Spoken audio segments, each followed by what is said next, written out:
نے بتائی پوری بات۔ وہاں مصر کے بادشاہ نے مسلمانوں پر تشدد کرنا شروع کر دیا، سختی کرنا شروع کر دیا۔ اچھا میرے بھائی ایک بات اور پہلے سنو، پھر اس بات کو میں تمہارے سامنے رکھوں گا۔ وہ کنواں جس کنویں کو میرے آقا کے لیے، میرے آقا کے صحابی کے لیے عثمان غنی نے خرید کر کے اسے دے دیا تھا، اسی کنویں کے کنارے پر حضرت عثمان غنی بیٹھے ہوئے تھے۔ آپ کے ہاتھ میں انگوٹھی تھی، وہ انگوٹھی ہاتھ سے گر جاتی ہے کنویں کے اندر، جھگڑا اسی انگوٹھی سے شروع ہوگا۔ دھیان رکھیے گا میرے بھائی، حضرت عثمان غنی کے ہاتھ سے وہ انگوٹھی جس پر کلمہ شریف لکھا تھا، کوئی خط وغیرہ لکھا جاتا تو اسی سے مہر لگائی جاتی تھی، وہ انگوٹھی کنویں کے اندر گر گئی۔ حضرت عثمان غنی نے مدینے والے کو بلایا اور کہا بھائیو انگوٹھی تلاش کرو، جو انگوٹھی تلاش کر کے لائے گا 1,00,000 روپیہ اسے دیا جائے گا۔ اب ادھر عثمان غنی کا دور کا رشتہ دار ایک کمینہ انسان جس کا نام مروان ابن حکم ہے، یہی مروان ابن حکم ہے کمینہ جو اس جنگ کے آغاز کرے گا اور کہاں تک کہ یہ جنگ جائے گی، غور کیجئے گا۔ یہ کمینہ ایک آدمی کو بلایا اور کہا دیکھ عثمان غنی 1,00,000 روپیہ دینے کے لیے کہہ رہے ہیں کہ انگوٹھی لے آ، اگر تو انگوٹھی چرا کر کے لایا چپکے سے مجھے دے دیا تو میں 2,00,000 روپیہ تجھے دوں گا اور زیادہ انعام و اکرام دوں گا۔ پہلے کے لوگ بھی ٹکے ٹکے پر بکنے والے تھے، پہلے کے لوگ بھی بڑے لالچی تھے۔ ایک مدینے کا ہی شخص اس نے انگوٹھی چپکے سے اٹھائی اور باہر نکلا، کہا عثمان غنی انگوٹھی بہت تلاش کیا گیا مگر نہ ملی۔ وہ انگوٹھی لا کر مروان ابن حکم کمینے کو دے دیتا ہے۔ مروان ابن حکم یہ انگوٹھی قاعدے کے ساتھ چھپا کے رکھ لیتا ہے۔ عثمان غنی نے سوچا انگوٹھی تو اب غائب ہو گئی ہے، لیکن سنو جب مصر کے گورنر نے مسلمانوں پر ظلم کرنا شروع کیا، کس کے کہنے پر؟ سبا ابن سبا یہودی کے کہنے پر، ابن سبا یہودی اور مروان ابن حکم اور مصر کا گورنر عبداللہ ابن ویسرا اس کا نام ہے، وہ تینوں کمینے مل جاتے ہیں۔ مسلمانوں کو جب ستایا گیا تو مسلمان 6 لوگ آئے مدینہ اور عثمان غنی سے کہا عثمان غنی آپ نے جس حاکم کو وہاں بھیجا ہے وہ مسلمانوں پر بڑی سختی کر رہا ہے۔ حضرت عثمان غنی نے کہا ٹھیک ہے تم 6 لوگ واپس جاؤ، حج کا مہینہ آنے والا ہے، جب وہاں کا گورنر آئے گا تو اسے سمجھا دیا جائے گا، اگر وہ مانے گا تو ٹھیک ورنہ اس کو نوکری سے نکال دیا جائے گا۔ سمجھا کر کے 6 لوگوں کو مصر بھیج دیا۔ جیسے مصر کے گورنر کو پتا چلا کہ یہ 6 آدمی ہماری شکایت لے کر عثمان غنی کے پاس گئے تھے، وہ ظالم بادشاہ تھا، ظالم حکمراں تھا، ان 6 کو مروا دیا۔ اور یہاں تک کہ حج کے موقع پر جب مصر کا گورنر آیا عثمان غنی نے اسے سمجھایا بجھایا کہ دیکھ تو اپنی حرکت سے باز آ جا، تو مسلمانوں پر ظلم نہ کر۔ اس نے ہاں میں ہاں ملا تو لی، لیکن جب وہاں گیا اور ظلم کرنا شروع کر دیا، شکایت پر شکایت مدینہ آ رہا ہے، شکایت پر شکایت عثمان غنی کے پاس پہنچ رہی ہے۔ اب عثمان غنی نے مدینے والے کو بلایا تھا اور مسجد نبوی میں بیٹھ کر کے انہوں نے میٹنگ کی تھی۔ دیکھو بھائی مصر کا گورنر بڑا ظالم ہے، وہ مسلمانوں کو تنگ کر رہا ہے، کیا ہونا چاہیے؟ اگر آپ لوگ اجازت دو تو اس کو نوکری سے برخاست کر دوں یا اس کے تبادلہ اس کا کر دوں، اس کی بدلی کر دوں اور اس جگہ پر کسی دوسرے کو بھیج دوں۔ لوگوں نے کہا ٹھیک کہتے ہو، جب وہ نہیں مان رہا ہے، ظلم پر ظلم کیے جا رہا ہے تو کسی اور کو بھیج دو۔ اب پیارے عثمان غنی نے حضرت عبداللہ بن ابی بکر یعنی ابو بکر کے لڑکے کو وہاں کا گورنر بنایا اور 2 لوگوں کو اور ساتھ میں کیا، کہا جاؤ اور جا کر کے اس کو وہاں سے برخاست کر دو، وہاں کی بات دور تم سنبھالو، وہاں مصر کے حاکم میں تم کو بنا کر کے بھیجتا ہوں۔ مدینہ والوں کے سامنے عثمان غنی نے ابو بکر کے بیٹے عبداللہ ابن ابی بکر کو بنوا بصرہ مصر کا گورنر بنا کر کے بھیج دیا۔ 2 لوگ اور ساتھ میں گئے، یہاں تک کہ وہ جا ہی رہے تھے کہ مروان ابن حکام کی چالاکی مکاری دیکھو۔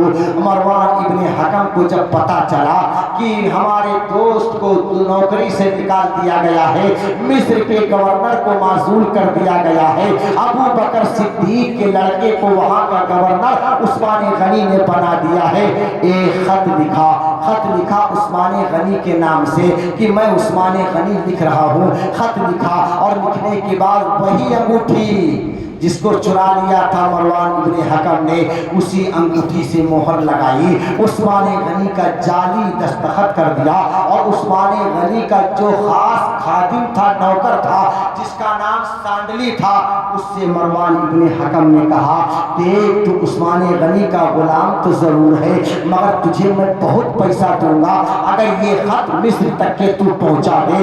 اللہ اکبر کبیرہ، وہ عمر ہے کہ عثمان غنی کا غلام وہ بھی کمینہ بک جاتا ہے، اس سانڈلی بک گیا اور مروان ابن حکم کے ہاتھ سے لکھا ہوا خط اس نے لیا اور لے کر کے اونٹنی پر سوار ہوا، گھوڑے پر سوار ہوا، چل دیتا ہے۔ ادھر عبداللہ ابن ابی بکر جا رہے تھے، دو لوگ اور جا رہے تھے، دور سے جب دیکھا تو ابو بکر کے لڑکے نے کہ یار یہ آدمی تو سانڈلی معلوم ہوتا ہے، یہ عثمان غنی کا غلام معلوم ہوتا ہے، یہ ادھر مصر کی طرف کیا کرنے جا رہا ہے؟ ارے ہم لوگ تو جا رہے ہیں، ہمیں وہاں کا حاکم بنا کر کے بھیجا ہے، مگر یہ غلام کہاں جا رہا ہے؟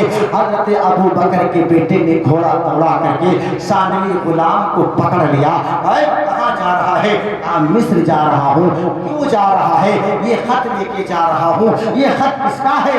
وہ جھوٹ بول دیا، اس نے کہا یہ خط تو عثمان غنی کا ہے، عثمان غنی نے لکھا ہے۔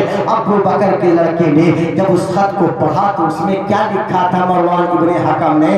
اے مصر کے بادشاہ، ابو بکر کا لڑکا آ رہا ہے گورنر بن کے، اور دو ساتھی اس کے اور ہیں، وہاں جیسے پہنچے ان تینوں کو وہیں جان سے مار دینا، ان تینوں کو وہیں جان سے قتل کر دینا۔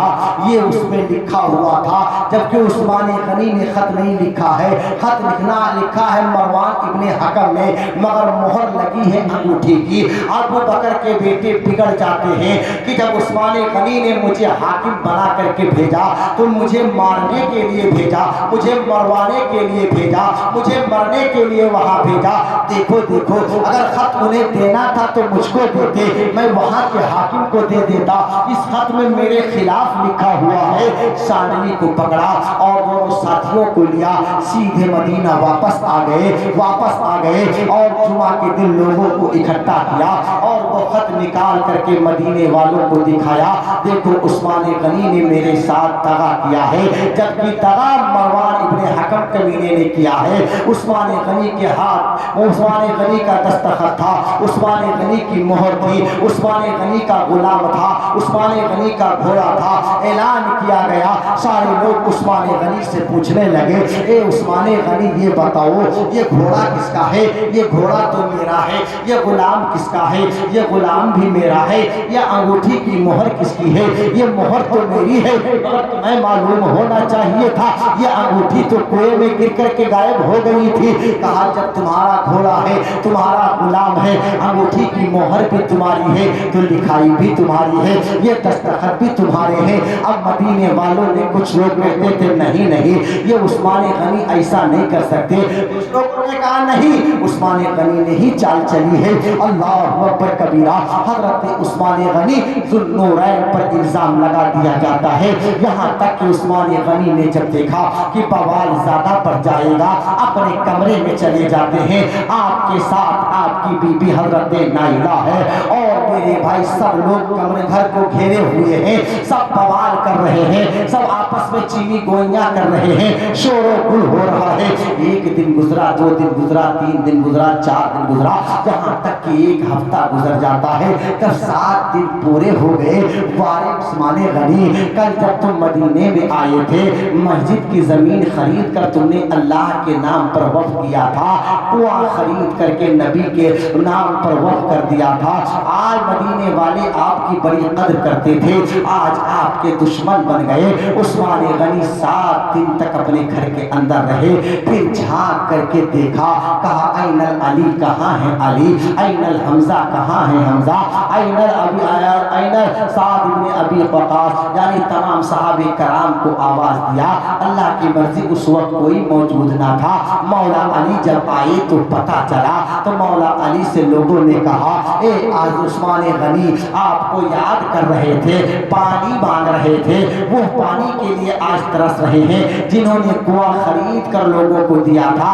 مولا علی شیر خدا رضی اللہ تعالی عنہ نے 3 مشکیزے میں پانی بھرا اور گھوڑے پہ سوار ہوئے لے کر کے عثمان غنی کے گھر کی طرف چلے ہیں۔ ان ظالموں نے کہا